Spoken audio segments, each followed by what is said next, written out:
What's up, y'all? So I got a question for you. Have you ever broke your phone and took it to a store to get it repaired? If so, do you trust them? Do you trust them with your life? Because pretty much that's just what you gave them. They literally have your life in the palm of their hand. So in this video, just so you know, I'll be talking about the iPhone repair store scam.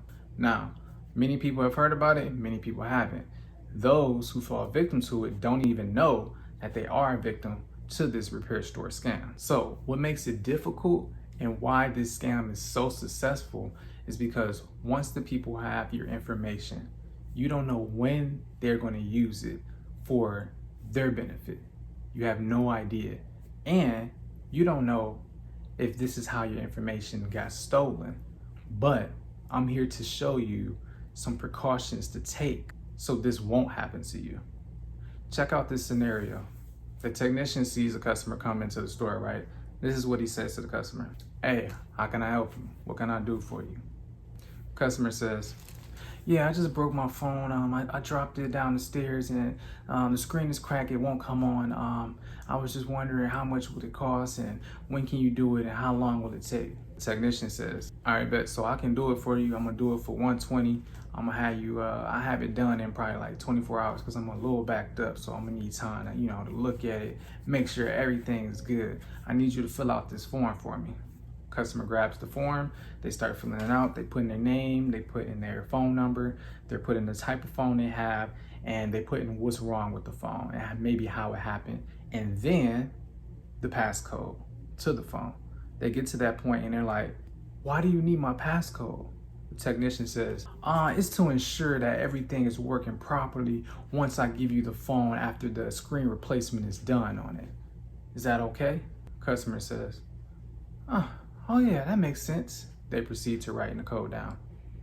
2803456, whatever the code might be. Now, no one really thinks about something as small and simple as a passcode that they're given to a store that's, credible or whatever, at least they believe it to be credible, to now becoming a victim to identity theft.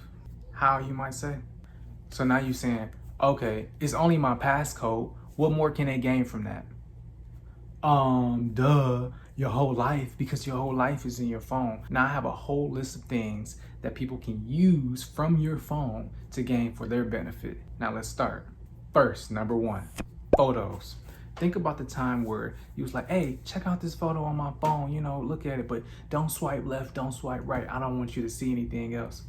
With the repair technician, they have everything now. They have no supervision from you standing above their shoulder watching them fix their phone because you just left it with them. Now they can see all your photos, they can distribute them, they can save them, they can sell them. Okay, look, the other day I think I read something online or seen a video or something like that. This person took someone's photos and videos, I guess like explicit type content, and then they posted it on a OnlyFans page. And they made money from this person who had no idea that this was being done. I mean, eventually I think they found out, not really sure how. But see, that's one thing right there that they can use and take from your phone for their benefit. Next thing, they can view all of your text messages, iMessages, whatever. So think about those texts that you might have sent to your significant other. You may, say some things that you probably, felt is appropriate for your significant other, but not for those people that you have no idea who these people are to look at. You feel me?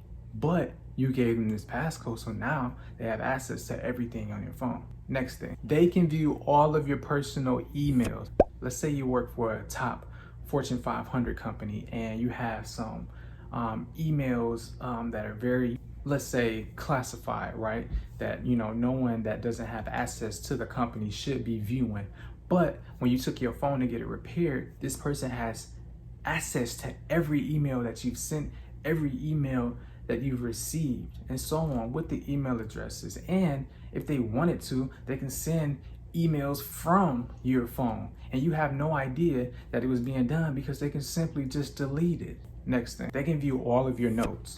So think about it like this. For me, I use my notes on my phone to take notes for this video that I'm recording, to take notes for, little like grocery lists, or write down important information, maybe a confirmation code, or maybe a website, or maybe a password as well. Speaking of passwords, they can view every single password that you've ever used for a site, including your login with that password, all on your phone, because all of it is stored on there. Now, I did a video about this, so I'm going to probably put the link right here so you can check out how to view all your passwords on your iPhone.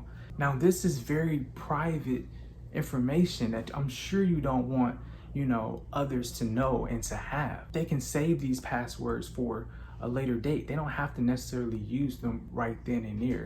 They can take these passwords and maybe log on to another device and be already logged in. Let's say they need a confirmation email. They send like a code to the email. They're gonna send it to the email address, and guess where that email address is at?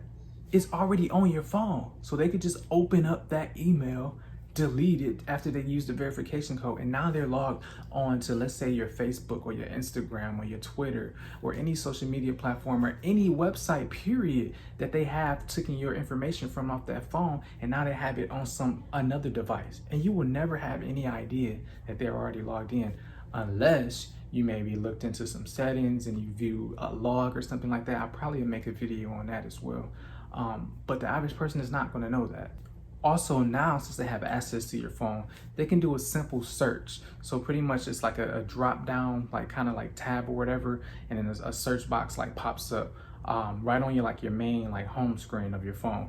You can type in anything that you want to search for on the entire phone. So it'll populate search. Let's say if I typed in SSN, which is short for social security number, right? If I type that in on my phone personally, if you type that in on my phone, my W-2s pop up, because I have my W-2 saved on there for just for convenience when I need to do my taxes or whatever. So if somebody was to type in W-2, what's going to pop up is a W-2. Now they have my social security number, they have my home address, they have how much I made, where I worked at, things that the iPhone repair store technician does not need.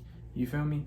So like I said before, do you trust them? They have access to all of your Apple Save pay cards. So let's say if you saved your debit card from Bank of America or Chase or wherever you might bank at to your phone so you can use Apple Pay. Now they have access to that. So let's say they want to take a store run or something. All they would need to do is activate the Apple Pay and use it at the register. You won't know. Let's say you got an alert from through text message saying, oh, you spent this amount of money. Let's say you got an alert from, sent to your email, and they just said you spent this type of money. They have access to all of that. So all they have to do is delete it. And who knows when you might find out. It might be months from now or whatever, but you probably can't pinpoint exactly where, it came from, who used your information. You see what I'm saying? Because it's been so long, and it's you still didn't even know that the technician or whoever at that store was, doing this type of thing. And last but not least, there's a setting where you can save all of your autofill credit cards and debit cards too. So now they have not just the Apple Pay cards, but they can actually have the actual numbers on those cards that are saved on your phone using the autofill feature. I talked about this in the video as well, so I'll include that link again right here. So now, with all of that said, the question you probably have is, so how can I avoid being scammed and becoming a victim? I got the answer for you. Step 1, do not give your passcode to them by any means. Don't disable it, don't change it, nothing, period. They do not need it. And if the shop or the technician can't honor this, then take your business elsewhere. You don't need them. There's plenty of other repair shops that will fix your phone and be happy to have your business. So now your concern probably is, how can I go around this? How can I get my phone fixed and not take it back home and then realize I have additional problems? It's simple.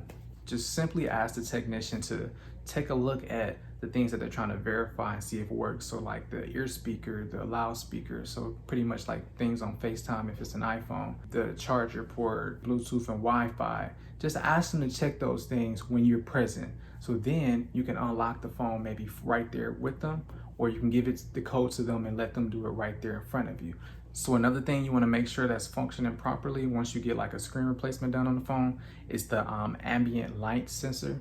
I used to repair phones a few years ago, so I had ran into this issue too with customers. But make sure the ambient light sensor is working as far as the phone, like you putting it up to your face and you're on a call. You want to make sure the screen cuts off and on. Once you remove the phone from your face, it should come back on. And that's basically it. Because I mean, 9 times out of 10, if the technician knows what he's doing, let's say he's been repairing phones for a while, then he shouldn't have a problem with anything malfunctioning as he's doing a screen replacement. They do ask for the passcode just to double check to make sure it's good when you give when they give you your phone back. However, you shouldn't be so quick to just trust any and everybody. Now, I hope this video was very informative. You were able to follow it step by step. If you felt like this has helped you, please like, please comment, leave me a message, anything, and share it with someone else so you can help them just as I've helped you. All right, y'all, be safe out there.